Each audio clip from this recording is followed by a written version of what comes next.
No nii, ja me oleme valmis. Ja on ka võistlejad valmis ja kohe ees seismas siis finaal 6 ringile. Ja taas võib olla, noh, mida öelda, kindlasti Geir-Kenar Mutik väga hiilgavat starti ei teinud.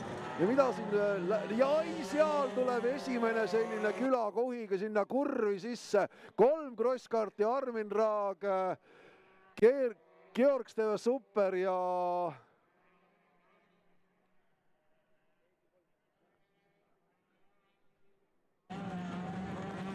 keegi veel seal pääsesid minema, nii et 3 krosskarti jäävad sinna ummikusse seisma.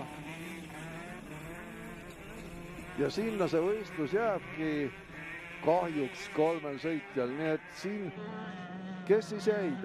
Armin Raag, Georg Steve Super ja 180 Kaspar Pikpõld. Nii et Geir-Kenar Mutik, Jürgen Laanso ja Indrek Siemens on seal siis kõik kolmekesi sinna raja äärde jäid ja nüüd, kui öelda seda siis, et millest ma ka juttu alustasin või seda starti alustasin, et nende krosskaartidega on see probleem, et kui nad sinna raja äärde ükskord jäävad, siis enam nagu käima neid ei saa, et need on kas siis käima lükatavad pillid või siis vänta tuleb neile anda. Nii et selles mõttes mingisugust starterimängu seal ei ole. Ja rajal seal sellist võistluse ajal kõrvalist abi ka loomulikult ei tohi anda, nii et sellega see võistlus nendele noortele 3 sõitjale on saanud ühele poole. Nii et tahtmist oli poistel palju, poisid on sealt krosskaartidest välja tulnud, tulevad nukrad sealt üle raja.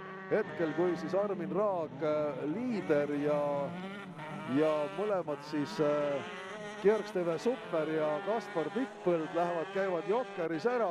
No Armin on puhtalt siin oma kodurajal sõitmas, on nuusutanud ja nuusutab ka tulevikus kindlasti ka rahvusvahelise sõite. Nets karikasari alles siin maikuus sai sõidetud, kus võimsamate pillidega 2,5 krosskaartidega seal tuli vastuseista Norra, Taani, Rootsi väele ja neid on seal palju ja selles seltskonnas seal hakkama saada 125-ga, see on ka tubli tegu ja ega seal palju puudu ei olnud. Jah, tõesti sinna esi10 piirimaale saad aga rohkemaks lihtsalt ei ole. Tehnika, kui sul on üks masin on 125, teine on 250, siis võid see, kui kõva sõitja olla, siis ikkagi sealt rohkem nagu midagi välja ei võlu. Ja eks see seadistus ka, kuigi need krosskaardid 125-sed on ju suhteliselt lihtsad ja suhteliselt lihtsad ka noortele võistelda ja ega tegelikult Eesti sellises autospordis ju teatakse selliseid klasse veel ja veel, et kus sa võid lihtsalt tulla ja kaasa lüüa ja sõita ja midagi ei olegi teha. Nagu näete, kas või nendele kokpitidele kirjutatud Rallycrossi tuleviku tähtsas, selline projekt ongi, et teatud osavõtumaksuga saad nendel osaleda ja sõita ja väga paljud noored, kes selles samas Krossi sarjas ka sõidavad, on tulnud sealt altpoolt, on tulnud karditalentide sarjast, on tulnud Noored roolis sarjast ja seal kaasa sõitnud ja esimesed kogemused ikkagi sellistel teistel lihtsamatel võistlustel on olnud ja siia ülesse praegu välja on jõutud ja loomulikult olen Arvini käest ka siin eelnevatel võistlustel küsinud ka pärast võidukat eelmist hooaega, kui tuli siis Eesti esimene meistritiitel selles klassis, seda klassi lihtsalt eelnevatel aastatel pole olnud, eelmisel aastal oli see esimest korda. Ja ka see aasta nüüd need sõidud on siin näidanud, et kindlasti järgmisel aastal 2024 Armin Raag istub hoopis teise masinaklassi, mis ta on see Crosskart Extreme või midagi muud, kindlasti ainult sinna ülespoole, sest et kogemust ja oskusi on ikkagi Arminil piisavalt ja praegugi näeb, et kontrollib seda sõitu siin rajal ja täiesti turvaliselt. Nii et Armin Raag, Georg Steve Super ja Kaspar Pikpõld, siis nemad jäid pärast seda külakuhja, mis seal pärast stardijärgses kurvis toimus, õnnelikult rajale ja saavad siis selle sõidu lõpuni sõita. Armin läheb praegu, võtab ka jokkeri ära. Selgelt on see ülekaal praegu nii suur, et seda tuleb lihtsalt hoida, kontrollida ja tuleb siit Armin ka kiirusega jokkerist välja. ja uuesti siia kiirele ringile. Georg-Steve on teisel kohal ja Kaspar Pikk-Põld endiselt ka kolmas, nii et vahed on selles mõttes vägagi ühtlaselt sisse sõidetud ja ei ole midagi hullu lahti. Nii, Armin Raag, Georg-Steve Supper ja Kaspar Pikk-Põld on viimasel ringil ja saame teada ka siis kohe-kohe õige pea kolmanda etapi võitja Crosskart 125 arvestuses.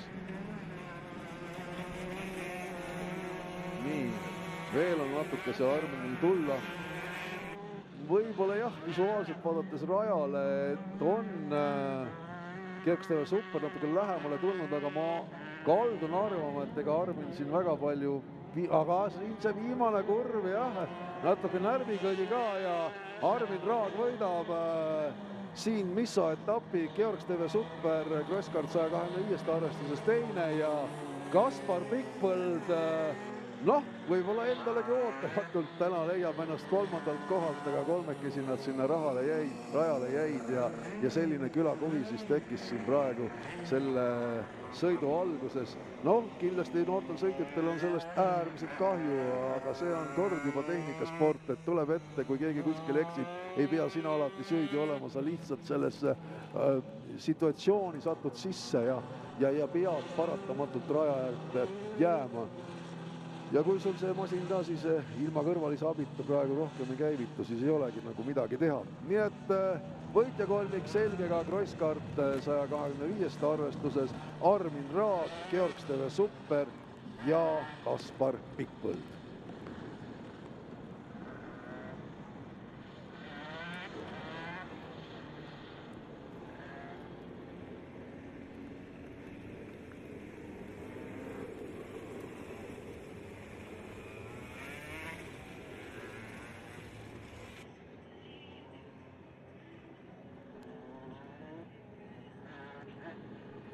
Ja head pealtvaatajad, loomulikult Armin Raag.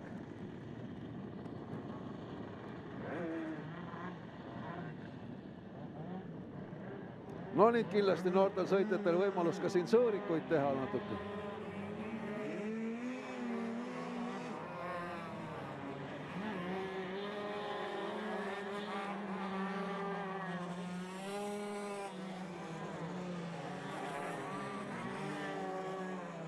Selline siis Armin Raagi sõõrikute stiili näide, huvitav, kas ta meeskonna käest pärast saab riielda ka, et rehve liiga palju siin ära kulutab, et järgmiseks võistluseks peab jälle uued alla vaatama, et või on see sellesse kulusse sisse arvestatud. Noh, võit tuli taas, nii et teada ka siis Crosskart 125 tänane sõitsid lausa oma koduhoovist põhimõtteliselt. No täna läksid hästi jah, et suht minetanud ise ka, et täna siin teine koht tuli.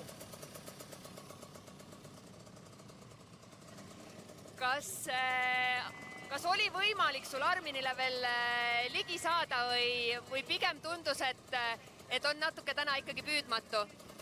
No eks Armin on väga kiire võitja, et seda kätte saadud, seda sektor, kui kõvasti vaeva näha.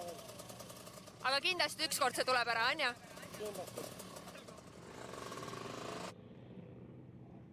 Nüüd siis Georg-Steve Supperi kommentaarid, teise koha sõitja kommentaarid pärast